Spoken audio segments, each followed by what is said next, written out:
Oh shit, yeah. Dude, it's the alternate cover to Far Beyond Driven. Jesus. Shit. Yeah, they changed the cover on that because this is some chick just getting drilled by a drill. And so you can't. I didn't know they still did that. Yeah, wow. And I'm Broken off this album was what like changed my like life playing guitar. I heard that riff, just like, how do people? What's he doing? How's he doing? I still don't know what he's doing. Oh, dude, this whole album. Not my favorite Pantera album, but So probably good. my most It's where they like influential try to push record the for me. fucking boundaries of being as brutal Oh, as they dude, do. it was heavy ass. Oh, yeah, and you can't go past Cowboys. Oh, man. What a cover as well. Like, look at that. It's just classic. Yeah. Let's just How do you even Photoshop do that in ourselves into- 1980? I mean, I know, that was like a what good was it, time 1990, frame. right? All-time favorite records. Right on. And like when I first heard this, I was like, I don't know, what year did this even come out? 2008 maybe? Something like that. 2008, 2009. Super into hardcore and metalcore, and we had a fringe and wore all black. I didn't even know I still wear all black. And I heard this band, I like saw their image, and I was like, oh, that's so sick. And I started like cutting my hair all slick and like wearing leather jackets and denim jackets and stuff, and just became obsessed with like everything to do with this band. They're the sickest. And that's like the album for them as well. That's the album. Yeah. I once heard somebody say it was like if Bruce Springsteen sung for the Clash. It's like I can kind of get that. yeah. And I was like, that's awesome. Hey, this is the ticket right here. The Bronx. First time I heard this band, I was just like, what is this? A girl that I used to be friends with showed me this. She was all into like the Used and stuff like that, and I was like, this is gonna be shit. I remember she put it on, and as soon as Heart Attack American kicks in, I was like, oh man, these guys are like probably my favorite band now actually in the Bronx. One of the only bands I think that every record they put out is just consistently good. Are you a fan of Mariachi Old Bronx? Yeah, man. Yeah, definitely. I've seen them a few times. Like we went to that party. Yeah, we went to a yeah, party we went that to they this. played. No way. We went to a nudies party, like nudies jeans. Yeah.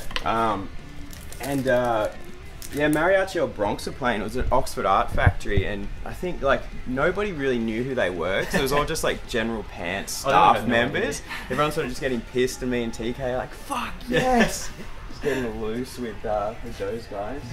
Classic. In my opinion, their best album. I don't care what anyone says. That's just an absolute banger of a record, that one. Actually, the first Every Time I Die album that I heard was that one. A bit of an influence on us, some would say. It's not a high school banger for Oh, us shit, fans. yeah. It's one of the first bands I saw, and it was when they were touring this record. They supported Green Day and My Chemical Romance. Oh, I saw that show. Yeah, dude. My Chemical Romance in the daylight. Yeah, As well, performing. and they weren't in like their get up or Yeah, anything. yeah, they were just yeah. dressed real normal. Oh, that's right. And I remember like at the time I wasn't really into Jimmy Eat World because they didn't play fast and they weren't like they weren't Green Day basically. But then I saw them and it just grew on me, man. I love them ever since. It's like one of the first shows that I went to with my own money. It's like No Effects, The War on Errorism. I had this on a t-shirt and I wore it to school on Mufti Day and I got sent home from school because they were like, it had George Bush as a clown on it, and yeah, it's too Making Mufti Day political. too controversial for Asquith Boys High School at the time. Yeah. Dude, check it out. On the back of this is Black Sabbath Volume 4. On the back it says, "We wish to thank the great Coca-Cola Company of Los Angeles." They thank Coca-Cola on the back of this record. Yes. So we're all big Pantera fans. Therefore, by default, we're all big Down fans. Yeah. Rip City, that album. I saw this band support Black Sabbath with Ronnie James Dio singing for them. And it was the sickest thing ever, and he was just smoking joints on stage and being a badass, Uncle Phil. It was like the first time, well, not the first time, because he'd done it in Pantera, but the first time I heard Stone the Crow, which is like a real melodic song. You just hear how fucking good of a singer he is, man, and it's amazing. So cool.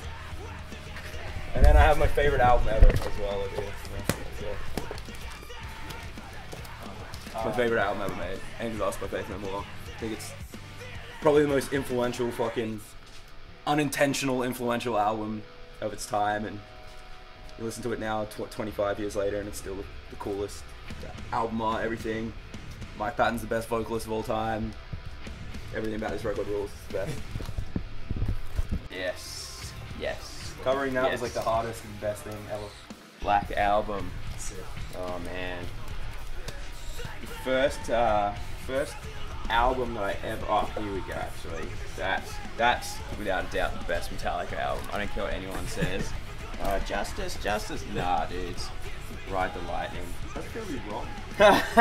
Yeah, the first piece of music I ever bought was the Unforgiven 2 single when I was like, whenever that came, I was probably in like year 4. I was being like, man, this band is just insane. But It's a heavy song for you, Paul. yeah, dude. Yeah. I remember, I'm pretty sure I took it into like show and tell as well. So I was just like, oh yeah, I got this album. Because I used to sit up and watch Rage like at all hours of the morning and it came on. I had no idea who Metallica were. And then I went into HMV with my dad. Dad, can you please buy me this single? Yeah, I don't know. People say that's probably the best, but Yeah, either that or like the Black. Master of Puppets gets a pretty good rap. man. Ride the Lightning's just too Yeah. good. If you're under the age of 30 and you didn't love this album, you're fucking lying to yourself, dude. This is Yeah. the best. Or you missed out on a moment. You were into this, right? Oh, a little bit. A little bit. Yeah. The sickest. The first two albums, this one and Meteora. Oh, Meteor, man. Baddest, dude. I think I'm too old for it, to be honest. What are you? Please.